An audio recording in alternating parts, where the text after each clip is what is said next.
In Bhagavad Gita, chapter 16, verse 5, Lord Krishna said, which those with divine quality, they are liberated.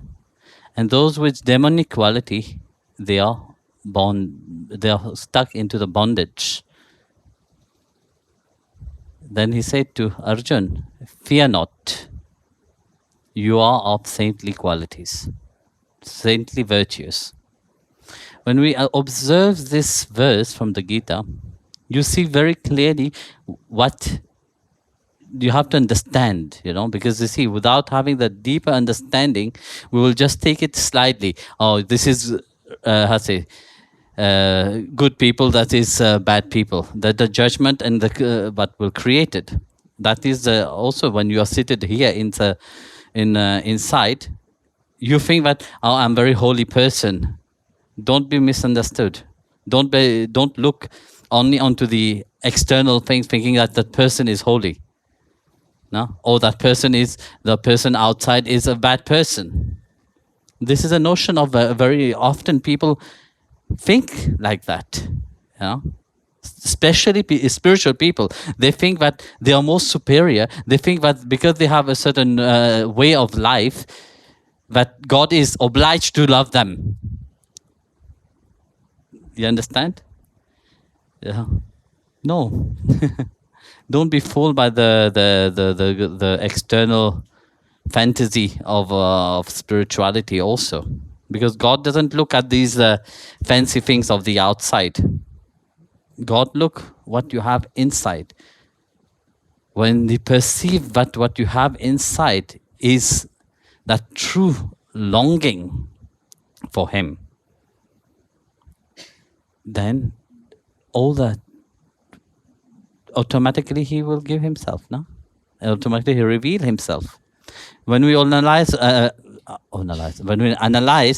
that first part of that, those who have that divine quality, they are free. They attain freedom. So here, when Bhagavan is saying that to Arjun, he said, yes, he's talking about all those who have that good quality, that positive quality.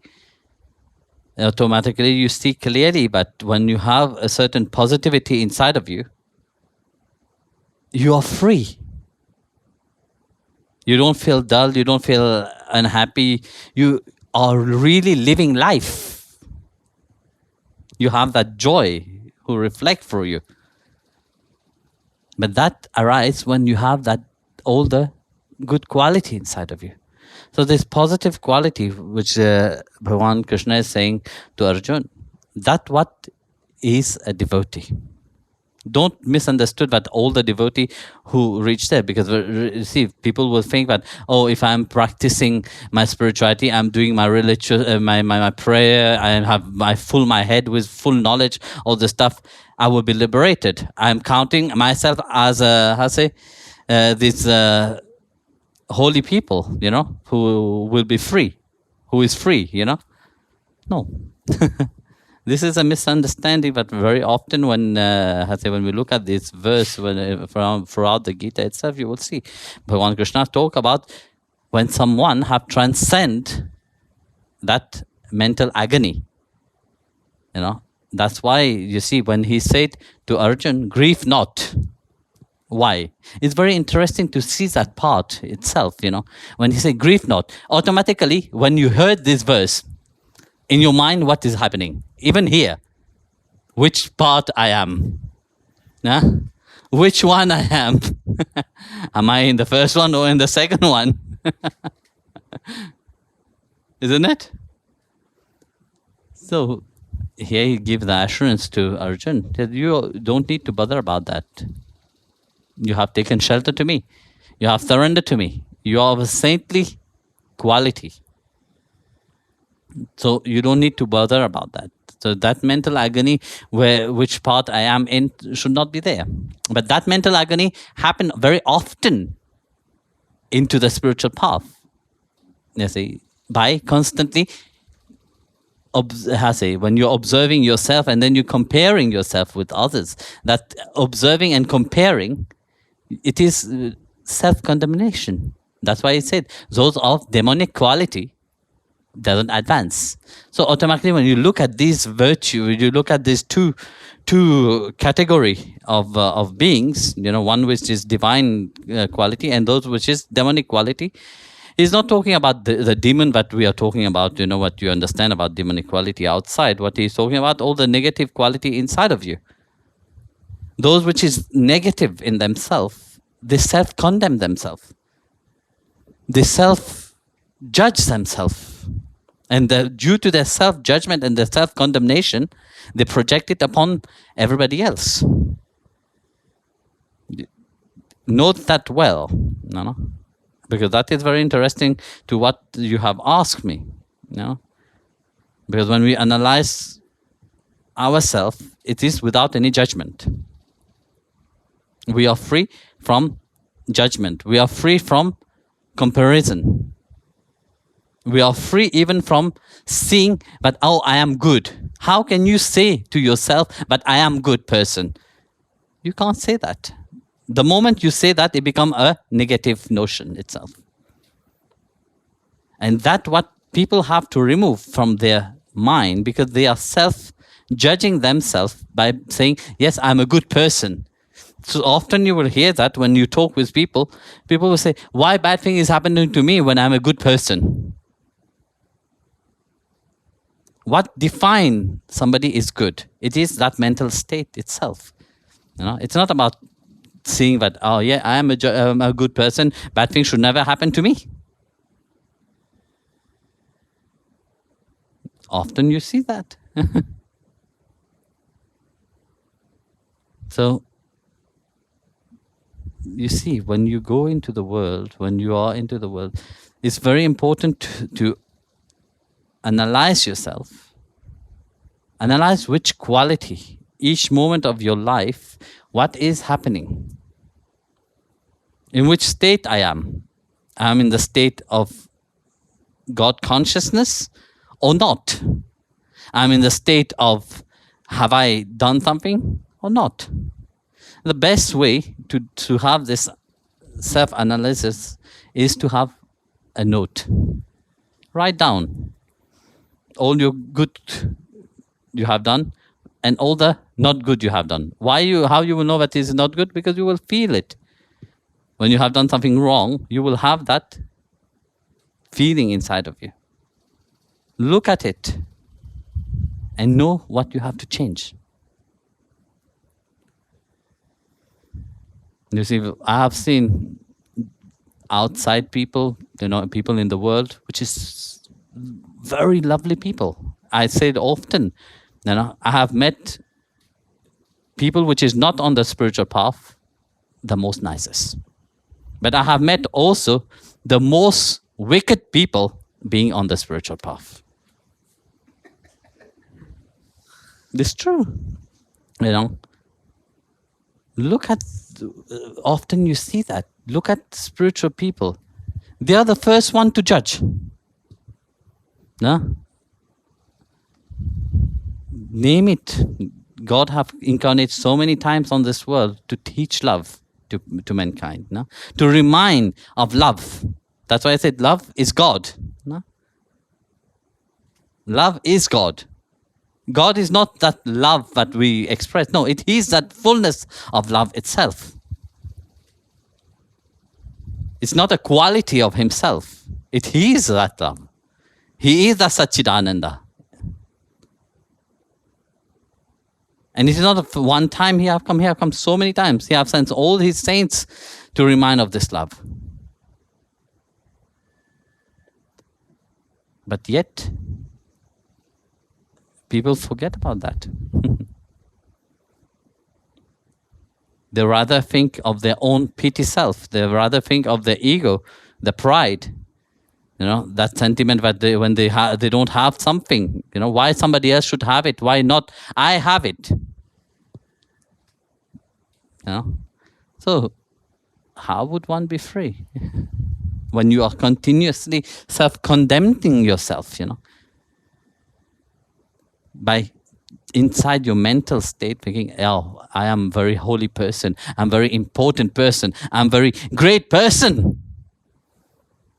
No, I'm a spiritual person. Don't forget that part also. No. There's nothing spiritual in that. It's just the pleasing of the ego and pride. No? Once Sant Kabir was walking. As he was walking, he saw a lady grinding some grains. You know? And when he was just in a deep thought by looking at her grinding the grain, and he burst out crying. He was just crying. So everybody was passing by, started laughing at him. Said, Kabir, who have teased you? But Kabir stayed quiet. He didn't say one word to anyone. Deep inside, he knows what the use of talking to ignorant people. Would they understand what is happening inside of me? They will never understand what is happening inside of me. Why should I waste my time upon that, you know?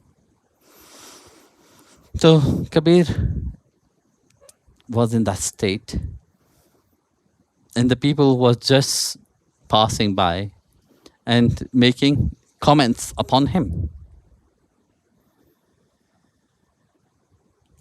He didn't say anything. Then there was a saintly person by the name of Nipat. Nipat approached and asked Kabir the same question. Why are you crying, Kabir? Kabir threw himself upon him and burst out crying. He said, I see my life as that grain which is being grinded in between the meal. How will I be free, you know, when I'm so much concerned about these things? Nipat said, Dear Kabir, you are causeless. No. You are above that now. Those who have surrendered to the name of Ram, they are free.